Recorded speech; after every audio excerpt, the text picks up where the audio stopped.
Assalamualaikum warahmatullahi wabarakatuh. Perkenalkan, saya Clarina Tunggaputri, NIM 19026022, Prodi Informasi Perpustakaan dan Kearsipan. Baiklah, pada video ini saya akan menjelaskan materi pertemuan pertama setelah UTS sampai pertemuan terakhir mata kuliah preservasi dan konservasi, di mana video ini untuk memenuhi tugas ujian akhir semester mata kuliah preservasi dan konservasi yang diampu oleh Ibu Desrieni SSOS MIKOM.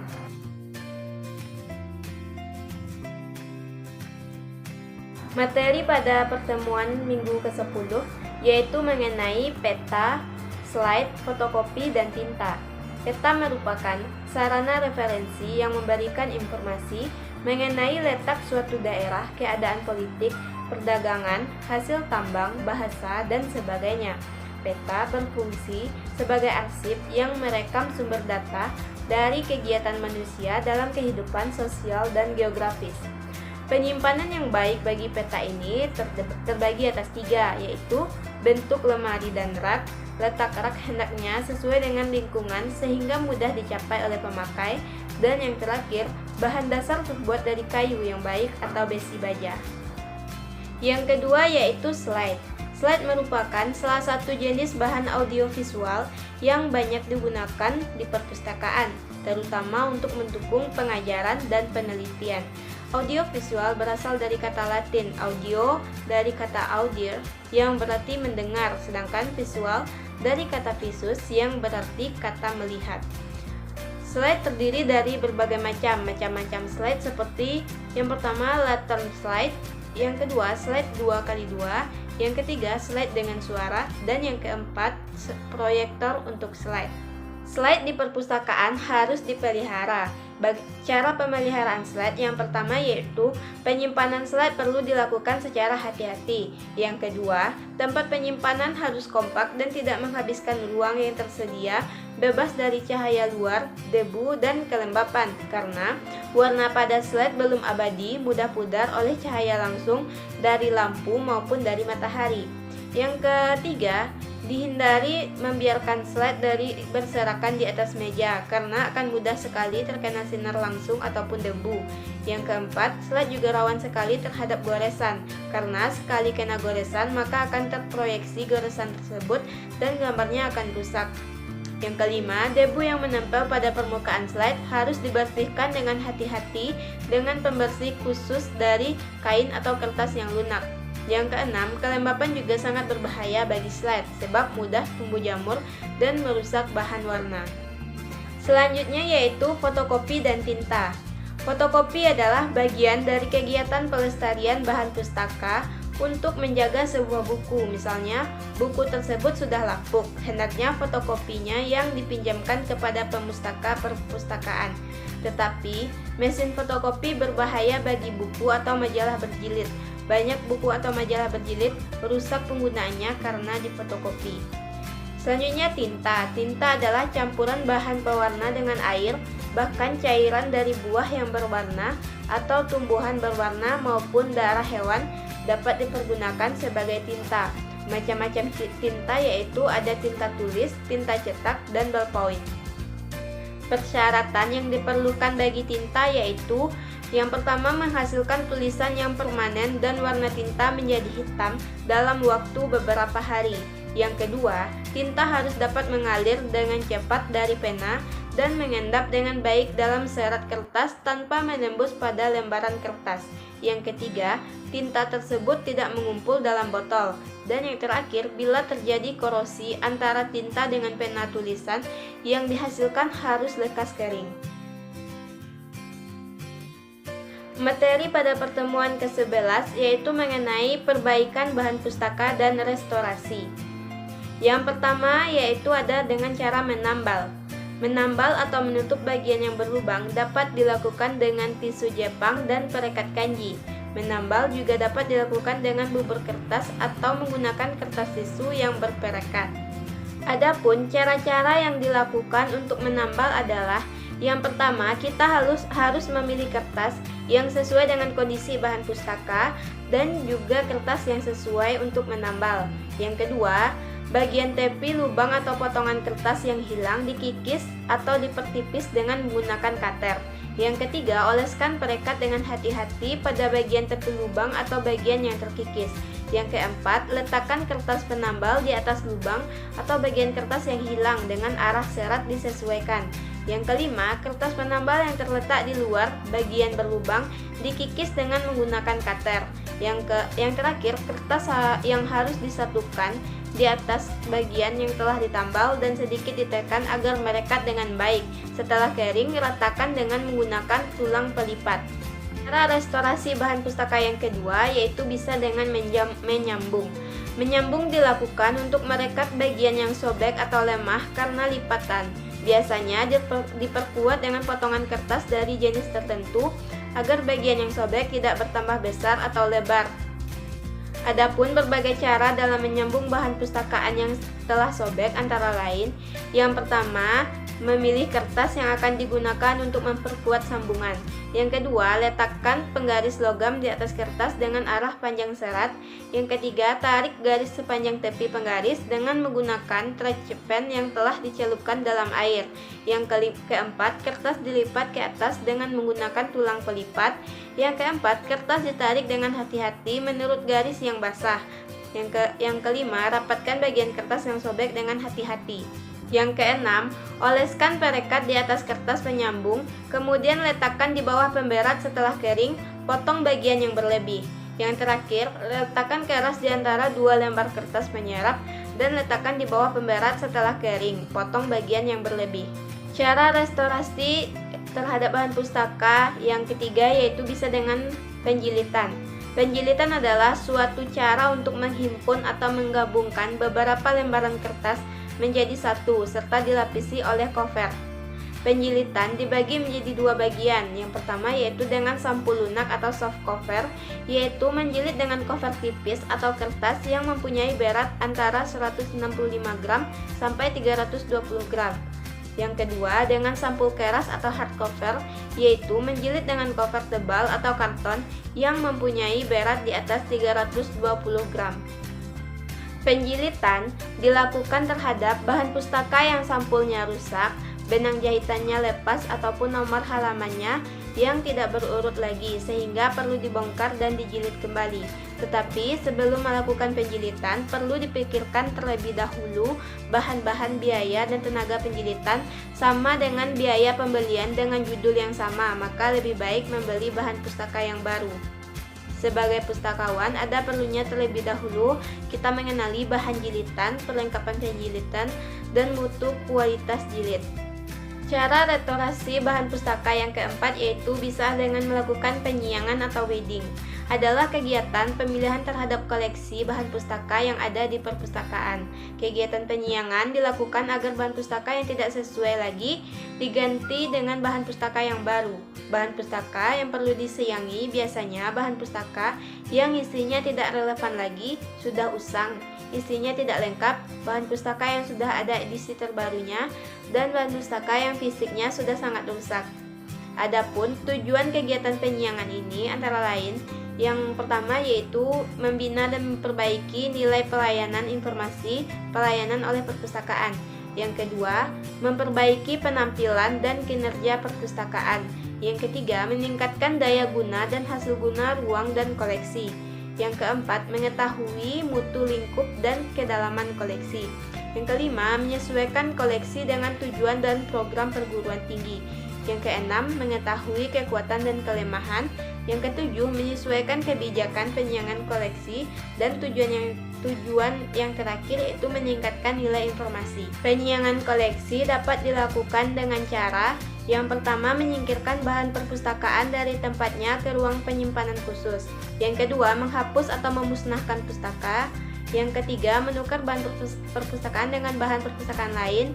Yang keempat, menghadiahkan bahan perpustakaan kepada perpustakaan lain. Restorasi bahan pustaka yang terakhir yaitu stock of name. Stock of name merupakan kegiatan perhitungan kembali koleksi bahan pustaka yang memiliki perpustakaan, atau bisa disebut juga dengan pemeriksaan fisik terhadap buku yang tercatat milik perpustakaan.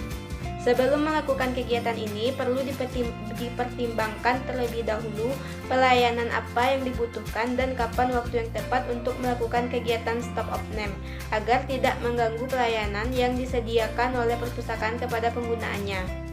Adapun kegiatan stop of name bertujuan untuk mengetahui dengan tepat profil koleksi bahan pustaka yang ada di perpustakaan, mengetahui jumlah judul atau eksemplar koleksi bahan pustaka menurut golongan klasifikasi dengan tepat, mengetahui dengan tepat buku yang memiliki katalog, mengetahui bahan pustaka yang hilang, mengetahui kondisi bahan pustaka apakah sudah rusak atau tidak lengkap.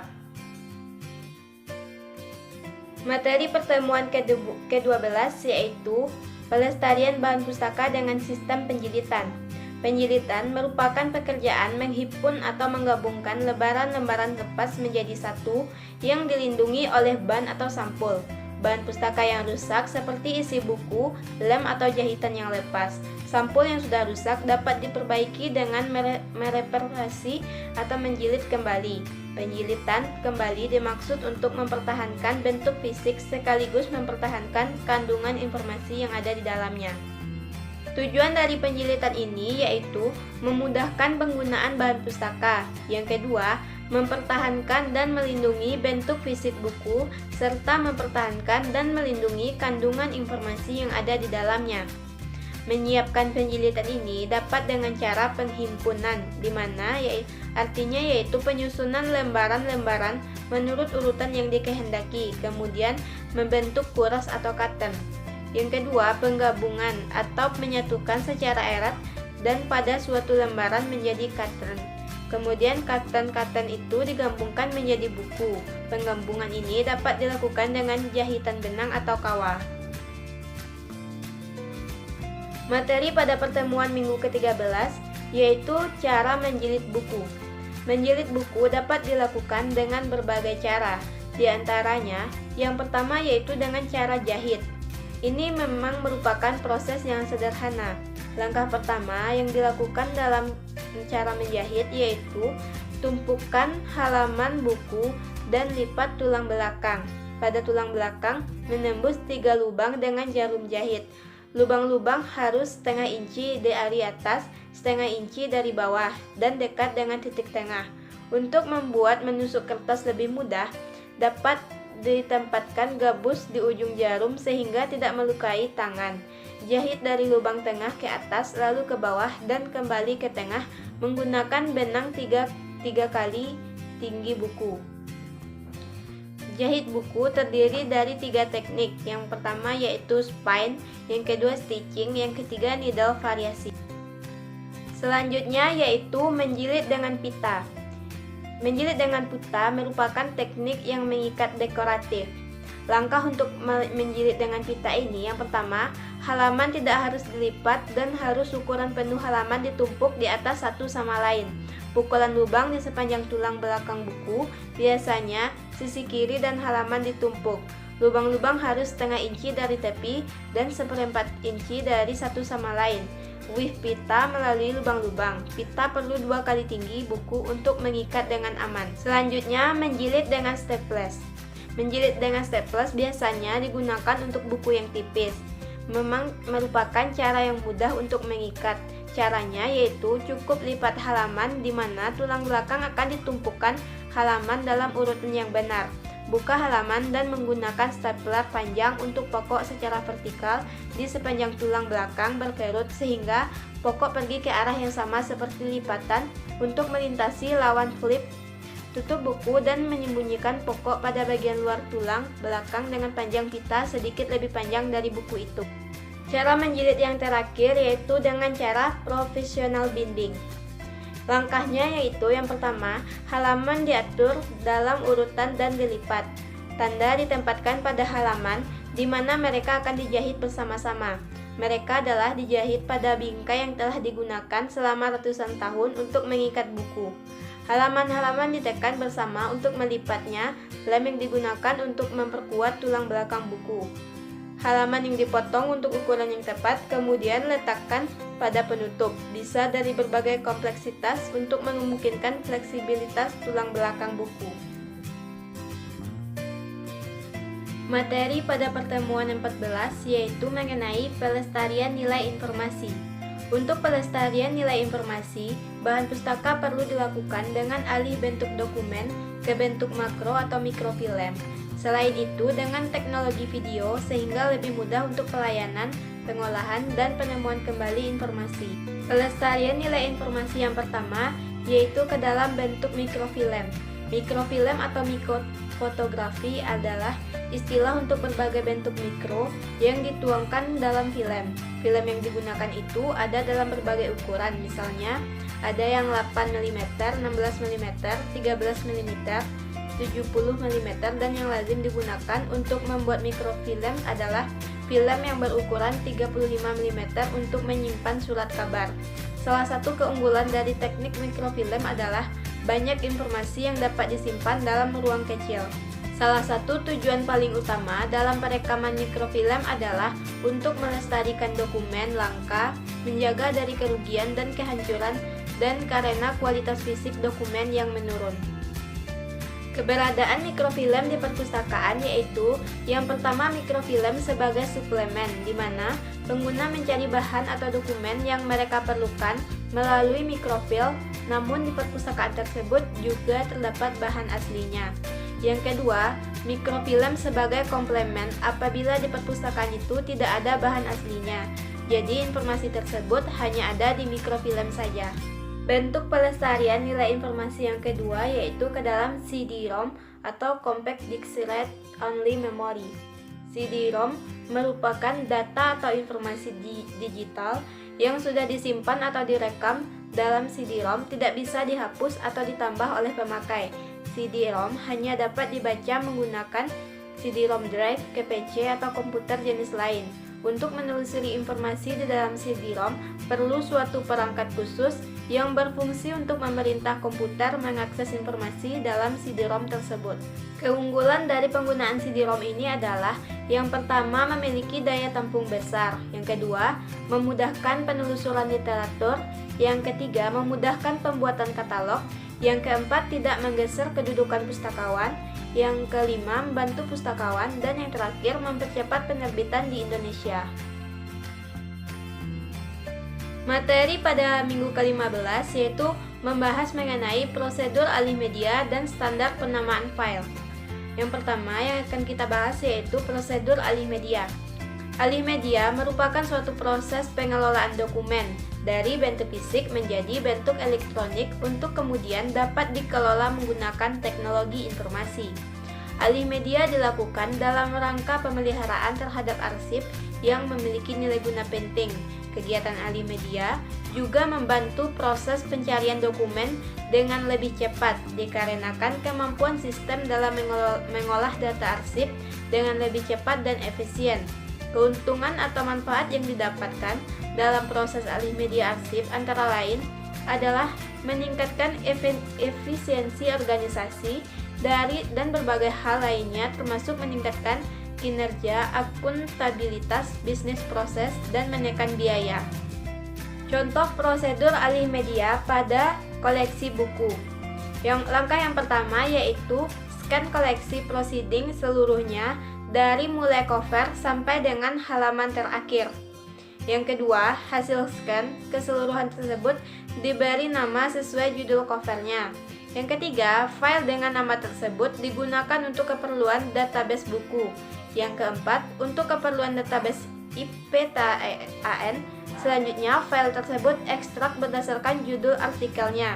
Apabila proceeding tersebut mempunyai 10 artikel, maka dari satu file tersebut akan dihasilkan 10 file, dan setiap file diberi nama sesuai dengan kesepakatan nama file untuk IPTAN. Setiap file dari artikel tersebut dientrikan ke dalam database IPTAN. Selanjutnya, yaitu standar penamaan file. Penamaan file yang dimaksudkan adalah untuk memperoleh susunan nama file hasil scan. Kita harus membedakan pengelolaan atau penyimpanan file hasil scan dengan penamaan file hasil scan. Hal tersebut dimaksudkan agar apabila file PDF tersebut dipindahkan ke posisi yang seharusnya di bawah database-nya masing-masing, maka kita tidak perlu lagi mengubah susunan nama file tersebut setelah dilingkan ke database-nya. Untuk menyimpan hasil scan bisa saja kita mengelompokkannya berdasarkan jenis koleksinya. Namun, akan lebih mudah apabila kita kelompokkan penyimpanannya juga berdasarkan jenis database-nya. Apakah file tersebut termasuk if10, buku, atau if10, jadi tidak disimpan pada folder, proceeding, majalah, atau brosur. Materi pertemuan terakhir dari mata kuliah preservasi dan konservasi ini yaitu membahas mengenai penyiangan bahan pustaka. Penyiangan bahan pustaka merupakan suatu upaya dalam mengeluarkan koleksi dari susunan rak karena tidak diminati atau terlalu banyak eksemplarnya. Setelah ada edisi terbaru maupun koleksi itu tidak relevan lagi terhadap pemenuhan kebutuhan informasi pemustaka. Tujuan dari penyiangan ini yang pertama yaitu untuk menyelamatkan nilai informasi suatu dokumen. Yang kedua, menyelamatkan fisik atau dari suatu dokumen.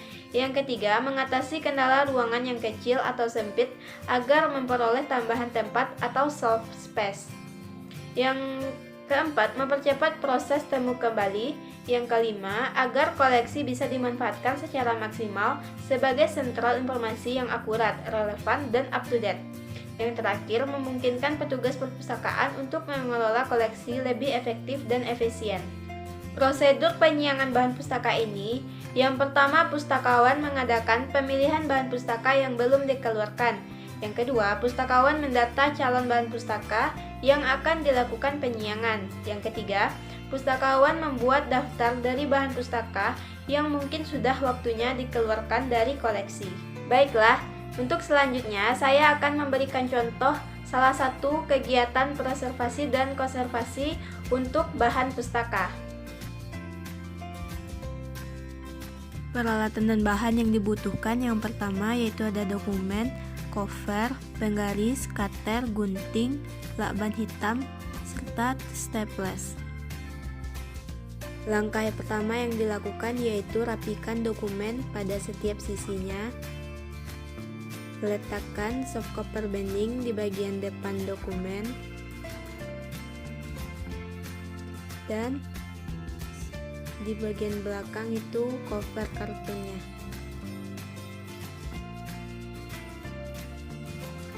Lalu rapikan pada setiap sisinya.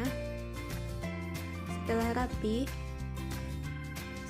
beri staples pada setiap sisi sebanyak minimal 3 kali staples agar tetap persisi.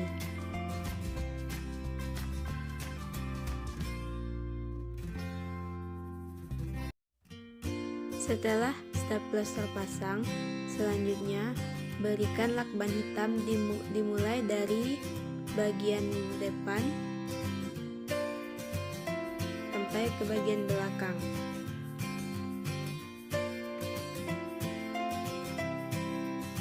Gunting lebihan lakban dengan gunting.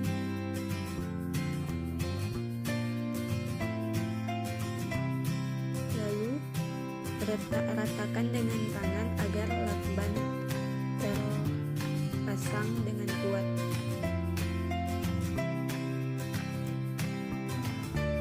Setelah lakban terpasang dengan rapi, jika ada lebihan cover pada dokumen, potong dengan menggunakan cutter dan penggaris agar dokumen yang dijilid dapat terlihat rapi.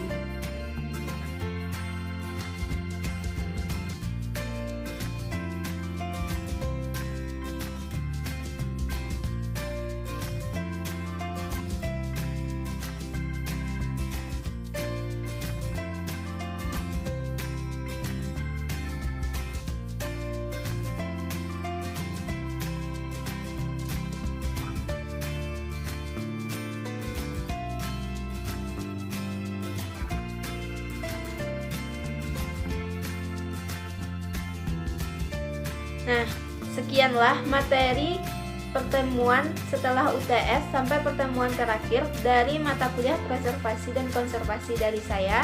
Semoga video ini dapat bermanfaat. Assalamualaikum warahmatullahi wabarakatuh.